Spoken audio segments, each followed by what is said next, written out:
देश के कई राज्यों में आई फ्लू वायरस फैला हुआ है। चिकित्सकीय भाषा में इसको एडिनोवायरल कंजक्टिवाइटिस कहते हैं। बरसात के मौसम के उपरांत ऐसा अक्सर प्रतिवर्ष ही होता है, लेकिन इस वर्ष इन दिनों महामारी का रूप लेते जा रहा है। उक्त बातें पूर्वी भारत का सबसे बड़ा आंख अस्पताल अखंड ज्योति आई हॉस्पिटल मस्तिष्क के चिकित्सक निदेशक डॉक्टर अजीत कुमार पोद्दार ने प्रेस वार्ता के दौरान कही। उन्होंने कहा कि वायरल कंजंक्टिवाइटिस आंख की बहुत खतरनाक बीमारी नहीं है, लेकिन बहुत अधिक संक्रामक है, जो प्रायः प्रभावित रोगियों के संपर्क में आने से या उनके द्वारा प्रयुक्त दैनिक उपयोग की चीजें के इस्तेमाल करने से, जैसे तौलिया, रुमाल, गमछा, तकिया, हाथ मिलाने, बार बार संक्रमित हाथ से आंख छूने से संक्रमण होने की संभावना बहुत बढ़ जाती है। इसलिए जिनकी आंखें प्रभावित हो वे यथासंभव घर में रहें और दैनिक उपयोग की वस्तु का आदान प्रदान न करें। प्रभावित रोगी एवं उनके निकट के सभी लोग अपेक्षित दूरियां बनाकर रहें और बार बार अपने हाथ को साबुन से साफ रखें। आंख का लाल होना, चुभना, पानी आना, पलक का चिपक जाना, खुजलाना और रोशनी में तकलीफ होना इसके प्रमुख लक्षणों में से है। ऐसे लक्षण होने पर घबराएं नहीं, निकट के अस्पताल या नेत्र चिकित्सक से मिलें। अपने आंख को बार बार ना छुएं और कदापि नहीं रगड़ें। अपने मन से गलत दवा का सेवन हानिकारक हो सकता है। आमतौर पर 1 सप्ताह में ये बीमारी ठीक हो जाती है। दवा चिकित्सकीय परामर्श लेने की सुझाव दिया। उन्होंने कहा कि अत्यधिक जलन होने से साफ ठंडा पानी से आंख को आराम मिलता है। यदि तकलीफ बढ़ जाए तो ऊंचे नेत्र चिकित्सालय में परामर्श लें। घर से बाहर धूप चश्मा का व्यवहार उपयुक्त होगा। मरीज को दवा डालने में या किसी भी तरह की मदद अवश्य करें, लेकिन ऐसा करने के पश्चात अपने हाथ साबुन से अच्छी तरह धोएं। याद रखें, स्वच्छता एवं जानकारी ही बीमारी से बचाव का उपाय है। D11 टीवी के लिए छपरा से दीपक कुमार की रिपोर्ट। बिहार में देखा जा रहा है बरसात के उपरांत आई फ्लू की बीमारी जो है आंखों की काफ़ी जोरों पे चल रही है। ये सर बीमारी कैसे होती है? जी, ये बात सच है अभी कि बिहार ही नहीं पूरा भारतवर्ष में ये आई फ्लू कह लीजिए या पिंक आई भी बोलते हैं या आँख का आना भी बोलते हैं, और चिकित्सा की भाषा में इसको वायरल कंजंक्टिवाइटिस जो कि एडिनोवायरस के नाम से होता है, ये पूरी तरह से फैला हुआ है। विभिन्न प्रदेशों में, भारत के विभिन्न प्रदेशों में ये देखा जा रहा है। और यूँ तो बारिश के उपरांत अक्सर कंजंक्टिवाइटिस या वायरल कंजंक्टिवाइटिस के केसेस आते हैं, लेकिन इस बार यह बहुत ही विस्तृत रूप से आया है, करीब करीब ये महामारी का रूप में। और अधिकतर ये बच्चों में देखा जा रहा है, ये जो बच्चों में ज़्यादा देखा जा रहा है, लेकिन आमतौर पर इर्रेस्पेक्टिव ऑफ कि उम्र, लिंग, सभी स्त्री पुरुष बच्चों सबों में, बड़ों में भी देखा जा रहा है। हालांकि मैं एक बात बता दूं कि ये जो वायरल कंजंक्टिवाइटिस जो होता है, ये अपने आप में हानिकारक नहीं होता है बहुत ज़्यादा। हाँ, जब भी आपको असुविधाएं होगी, जैसे आँख का लाल होना, आँख का गरना, आँख का चुभना, कभी कभी हल्का कीचड़ आना, पानी आना, रोशनी में आँख का चुभना, इस तरह की बातें हो सकती है। यद्यपि ये बहुत हानिकारक नहीं है, लेकिन ये बहुत संक्रामक है। तो आपको दैनिक क्रियाकलाप में असुविधाएं तो होती ही है। तो और ये हानिकारक तब हो सकता है जब कुछ एक केस में सावधानियां न बरती जाए, या अगर अधिक तकलीफ हो तो चिकित्सक की राय लेनी चाहिए।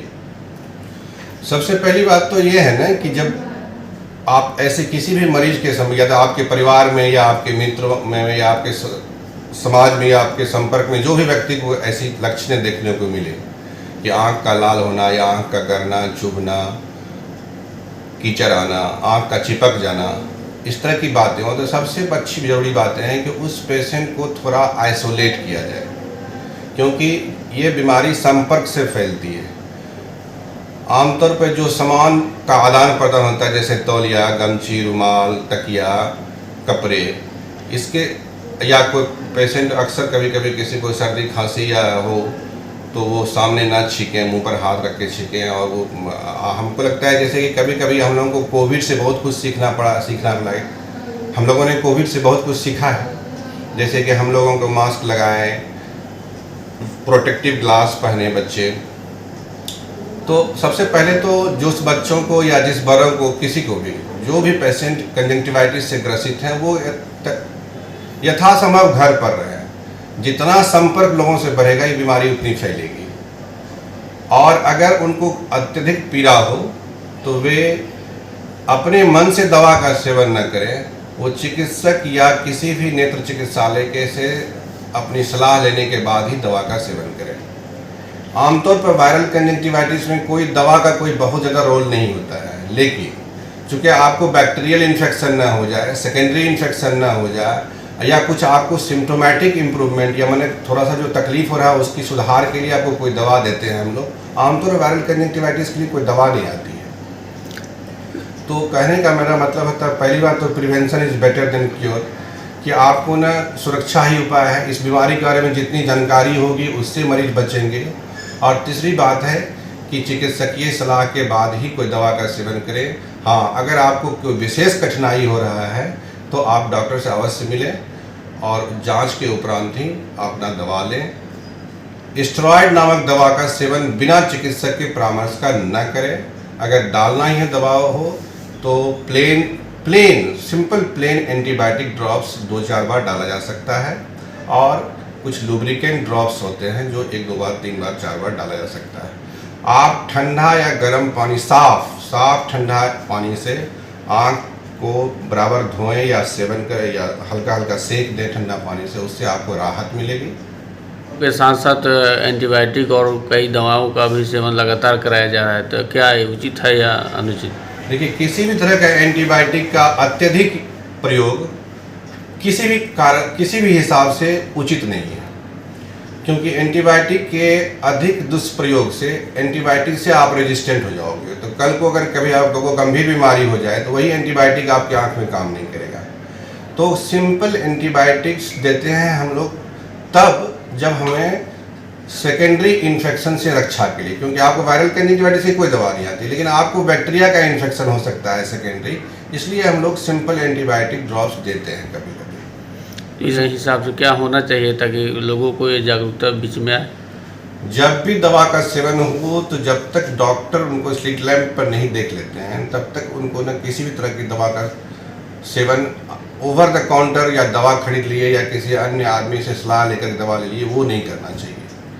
आप बीमारी को फैलने से रोकें। सब लोग ये समाज की जिम्मेदारी है कि इस बीमारी को फैलने से कैसे रोकें। जैसे बच्चे को अगर हो गया तो बच्चे स्कूल ना जाएं, बच्चे बहुत भीड़ में ना रहें, क्राउड अवॉइड करें, एक दूसरे का सामान आदान प्रदान न करें, जो दैनिक क्रियाकलाप में हम सामान यूज करते हैं वो न करें। और जो नॉर्मल शिष्टाचार है, एटिकेट्स है कि जब छींक आए तो आप मुंह पर या नाक पर हाथ रखें।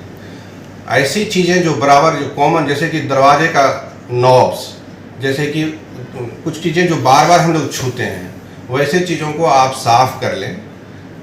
और अगर छूते हैं तो आप हाथ बार बार साबुन से धोएं, कम से कम 30 सेकंड तक अपना हाथ साबुन से धोएं और उसके बाद हाथ को सूखने के बाद उपयोग करें। ये बीमारी बच्चों के अलावा जो व्यक्ति चिकित्सा जगत में काम करते हैं, डॉक्टर्स, स्टाफ्स, मेडिकल पर्सन, उनको भी ज़्यादा होता है, क्योंकि वे बार बार मरीज के संपर्क में आते हैं। तो उन्हें भी बार बार ये एहतियात बरतनी चाहिए कि मरीज को जब छुए, मरीज को जब संपर्क में आए तो वे अपना हाथ धो लें साबुन से। अगर आपको कंजंक्टिवाइटिस हो तो काला चश्मा पहनना उचित है, क्योंकि इससे तो आप, पहली बात है कि आपको सिम्टोमेटिक इम्प्रूवमेंट या आराम मिलेगा, क्योंकि धूप में आँख चूमता है, धूप में आँख चूमने लगता है जब आपको कंजंक्टिवाइटिस होता है तो। और दूसरी बात है कि आप इसको फैलने से रोकेंगे, क्योंकि आप बार बार आँख, या आप जब भी काम करते हैं तो अपने हाथ से बार बार अपने चेहरे या आँख को न छुएं, इससे भी बीमारी फैलती है। तो अगर आप चश्मा पहनते हैं तो कम से कम आप बार बार आँख तो नहीं छुएंगे।